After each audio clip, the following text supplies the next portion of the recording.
শাহিন মিয়া, কেমন আছো?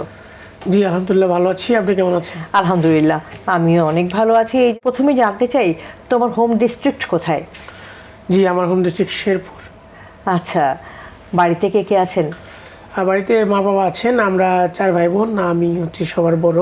এই যে দৃষ্টি প্রতিবন্ধিতা, এটা কি জন্মগতভাবে নাকি পরবর্তীতে এরকম হয়েছে?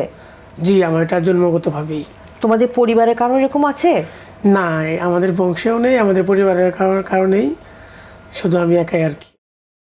তুমি যখন বুঝতে পারলে সবাই যেরকম চোখে দেখতে পারছে, তুমি দেখতে পারছো না, তখন তোমার বয়স কত ছিল?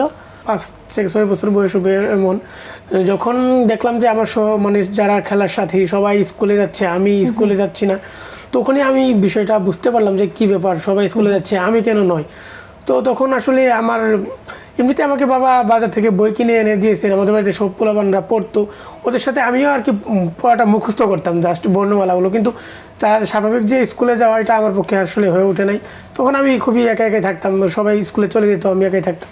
কিন্তু হঠাৎ করে তখন আমার স্কুলের সন্ধানটা আর কি পাওয়া যায় আমার এক আত্মীয়র মাধ্যমে। তারপর যোগাযোগ করা হয়, তখন ওখানকার একজন টিচার আমাকে বাড়িতে এসে তারপর আমাকে স্কুলে আর কি ভর্তি করেন। এটা কি দৃষ্টি প্রতিবন্ধী শিশুদের জন্য স্কুল? জি, এটা হচ্ছে সমন্বিত দৃষ্টি প্রতিবন্ধী কার্যক্রম, শেরপুর জেলায় অবস্থিত, শেরপুরে।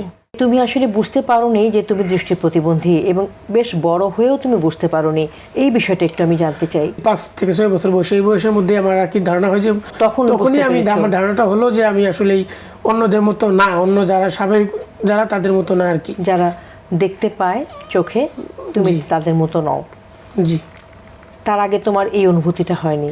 না, এর আগে হয়নি। কারণ সবার সাথে এরকম হাত ধরে জোর ঝাঁপ পারতাম, তখন আর কি চোখের যে আমার এখন তো সানি, চোখের সানি তখন একটু কম ছিল আর কি। তখন এলাকায় খেলাধুলা স্বাভাবিকভাবেই করতাম মানুষের সাথে।